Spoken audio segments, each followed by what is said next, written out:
Bonjour Loïc, est-ce que tu peux nous présenter du coup la nouvelle YAM, la 2021? Toi tu es team manager du team MJC Oui, qui officie en EMX 125, championnat d'Europe, c'est ça? c'est ça.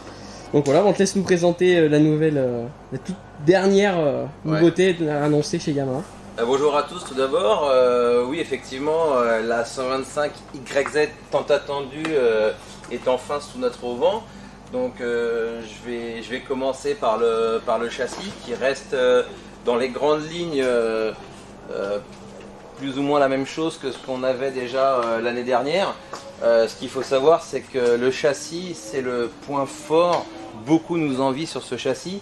C'est pour ça qu'ils ne l'ont pas fait évoluer, car on est déjà on est vraiment très, très bien placé avec ce châssis-là. Le cadre en alu, il est juste génial.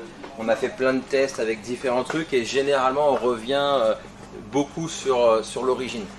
Alors, nous, on a essayé avec le team en compétition des bras oscillants plus longs, plus courts, des amortisseurs différents, des offsets de fourches différents et compagnie, mais on revient vraiment sur le châssis d'origine qui est vraiment, vraiment abouti.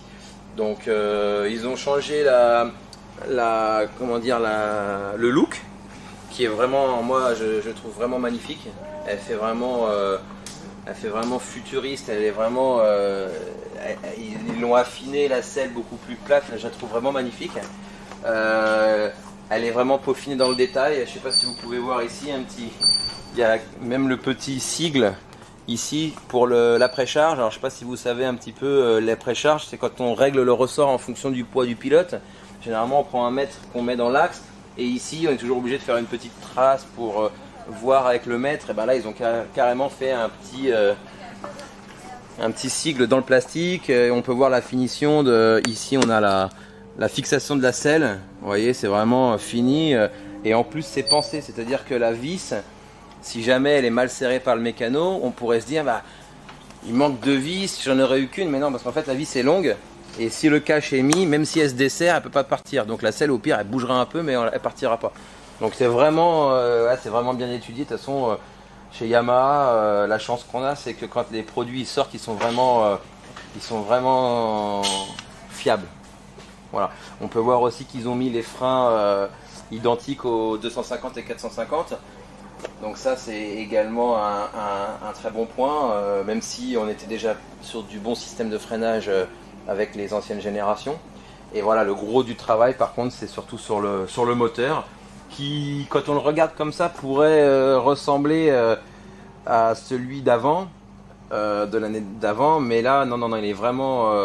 le seul truc qui ne change pas, c'est la pompe à eau et le centrifugeur. Après, il y a énormément de choses qui changent. La boîte de vitesse est différente et renforcée parce qu'il y a beaucoup plus de puissance que sur les modèles précédents. Le cylindre est nouveau, le vilebrequin est nouveau, la culasse est nouvelle, le cylindre est nouveau, les valves d'échappement sont complètement repensées. La grosse nouveauté, c'est ce fameux carburateur à PowerJet avec alimentation par le CDI. Donc ça c'est une évolution entre le carbu et l'injection, c'est-à-dire qu'en fonction du nombre de tours minutes, c'est le CDI qui enverra le manque d'essence que la poignée de gaz donnera pas. Enfin c'est vraiment, voilà, il y a un gros travail sur le moteur qui était un petit peu le point faible de cette Yamaha ces dernières années. Donc voilà, les roues restent bleues, la ligne est magnifique, et la série Monster qu'ils ont fait en noir est encore à mon goût plus belle.